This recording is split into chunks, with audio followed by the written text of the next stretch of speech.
Hi, welcome back to my Disney family. So today we are going to discuss the dining plan, if we are going to get a dining plan or pay out of pocket, and then making some of our dining reservations that we have for our upcoming trip. We are going to be staying at Wilderness Lodge, and you can check that out in our first planning video.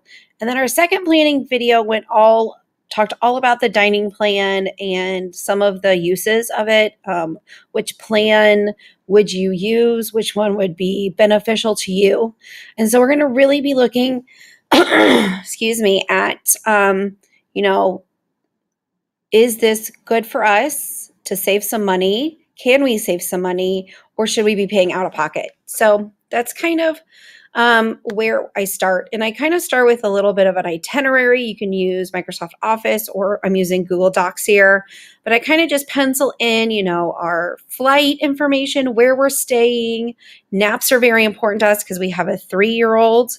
I've already penciled in some fast passes, which is going to be our next planning video. That'll be video 4. And so I just want to, make sure that I'm getting my dining in. If you're staying on property, it's 100, actually for anybody, it's 180 days.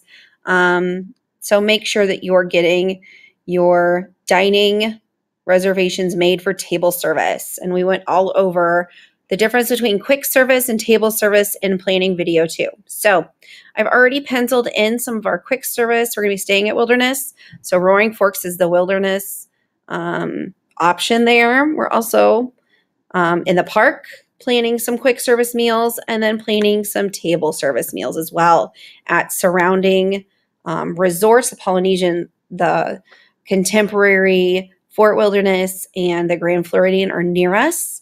We're really hitting up the restaurants since this is a short trip.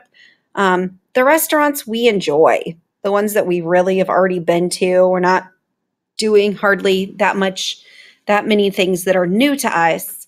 But we just really, with a short trip, we want to focus on what we really love, and focusing mainly on Magic Kingdom and Epcot, since it's going to be Flower and Garden Festival. So I have went to this website. I'm going to link this below. It's DizTripPlanner.com. This website has been very beneficial to me, because I'm able to see, is the dining plan worth it, or should I be paying out of pocket? So you're going to put in your specifics, when you're going, how many adults, oops, I have 2 adults, a child. Also looking at your dining preferences. Are you going to order appetizers? If so, you're going to probably want the deluxe dining plan because it's the only one that includes appetizers. Desserts, snacks, and refillable mugs. Are those things important to you, yes or no?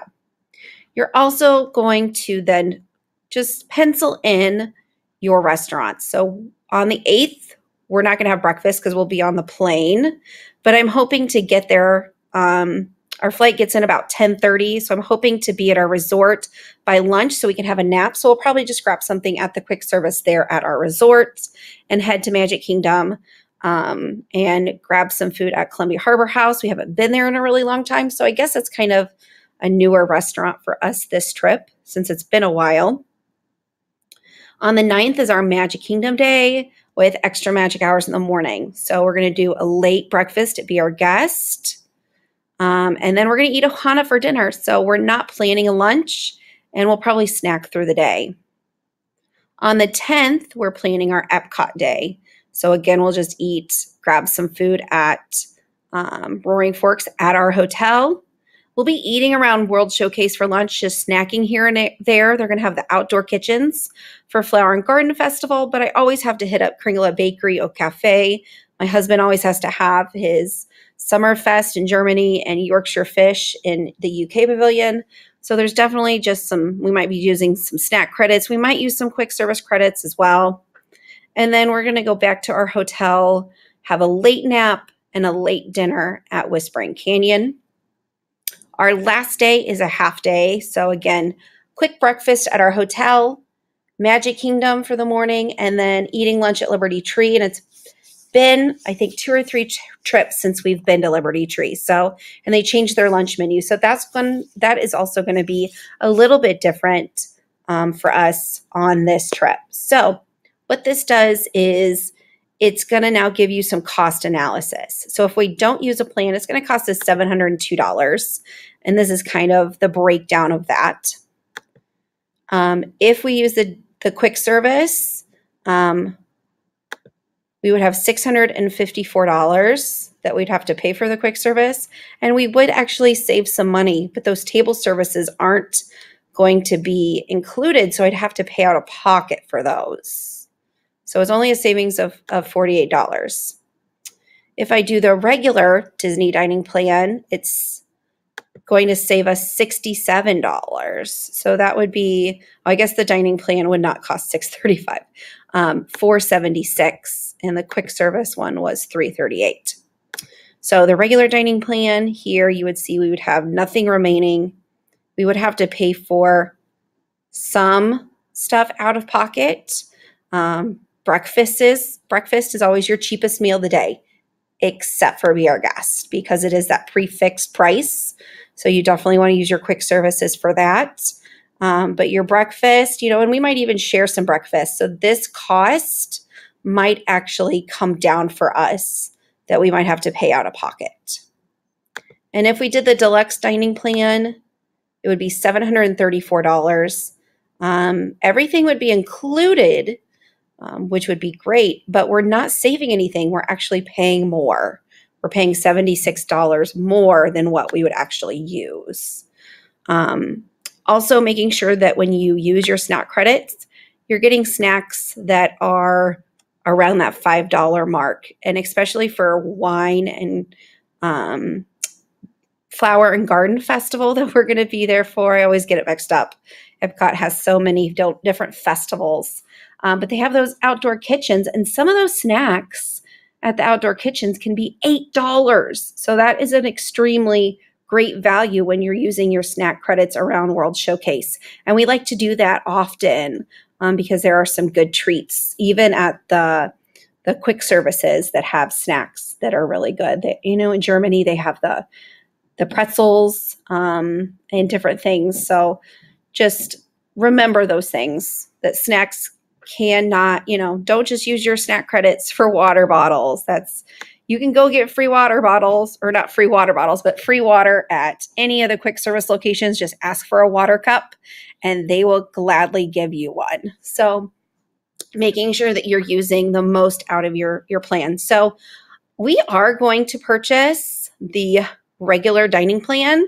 I think it's going to actually save us some money. Being myself, I've done a little bit more of a cost analysis. I went to the menus of these restaurants and looked at, what we would order.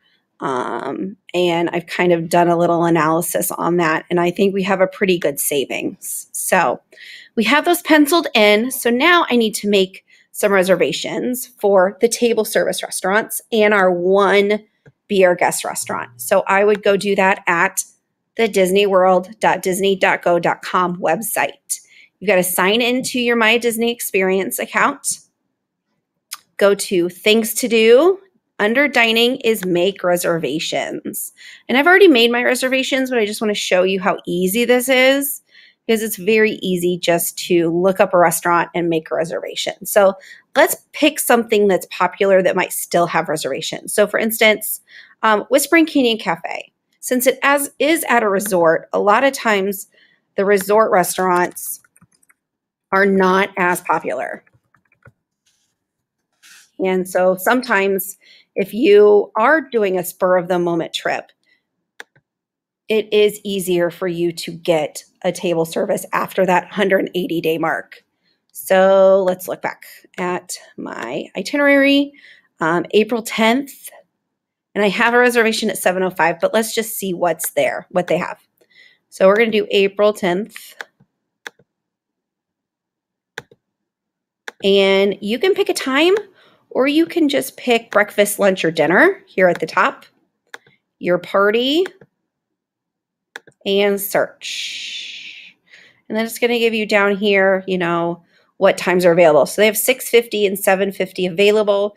You would just click on one of those. Now mine is going to pop up here.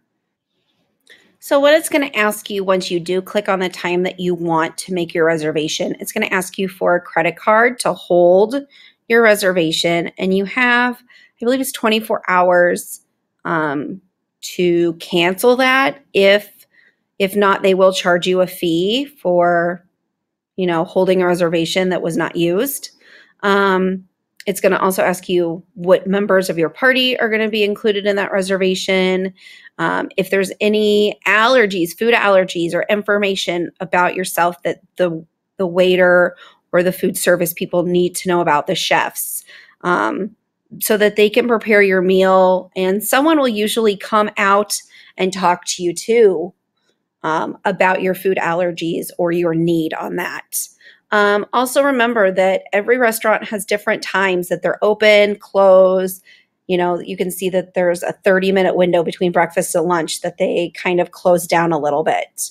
And then from lunch to dinner, there's a several hour time frame. So just remember those things when you're making your reservations.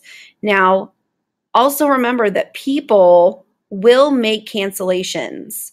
So let's go back and let's just see if there's anything for Ohana. Ohana is a very busy restaurant. We were lucky. I was right at the 180-day mark when we decided to make this trip official. And so I did get a reservation for April 9th. But let's just see if there's anything out there, because there might be, or there might not. And that's when you wait till the day before, and then you search on your cell phone while you're at Disney World and you see if there's anything available. It's just sometimes what you do by the seat of your pants. So let's go back. I have a reservation for April 9th. So let's see if there's any other reservations for April 9th available, just for shins and giggles. Again, we're going to just do dinner instead of a specific time. There's 3 people in our party. Let's see if there's anything. Ooh, there is. Obviously, it's going to either be really early or really late. But, needless to say, if you're able to do that, that's great. With our 3-year-old, we're not. So that 180-day window was very, very important to getting that. One thing I didn't get, and I was wanting to, was be our guest for dinner. I did not get it. And let's go ahead and just go back and check it. That's another really popular restaurant right now. And so that's why we ended up doing it for breakfast instead, just so that we could be in there, because we love the environment and the ambience of that restaurant, and we love to go in there and just look around. And you can't do that if you don't have a reservation. So we actually have a reservation for breakfast on the 9th. And let's just see if there's any dinner reservations. We might get lucky. Pierre Gust is one of those restaurants that's just a little bit different. It's quick service for breakfast and lunch, table service for dinner, and see, no times for dinner that night.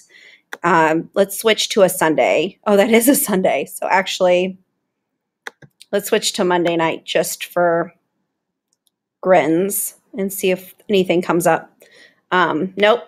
So this is one of those that while we're there, I might kind of watch it. I would definitely not give up my Ohana spot, because it's one of our most treasured restaurants and my husband is obsessed. I might give up Whispering Canyon Cafe though. That's only if we do park hopper, which I don't know. Right now, we just have this as an Epcot day. We're just doing 1 park per day. You also have to remember that too. I could put it here. The night that we get there, we could do Be Our Guests, but that's going to be an additional charge.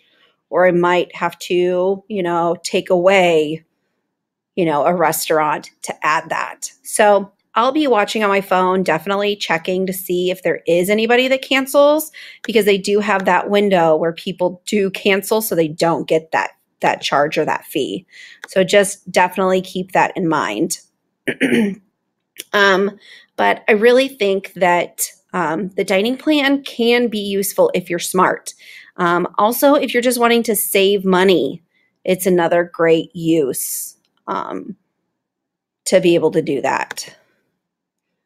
So I hope that you've really enjoyed our third planning video all about the dining plan that we did choose. We chose the regular dining plan for this trip.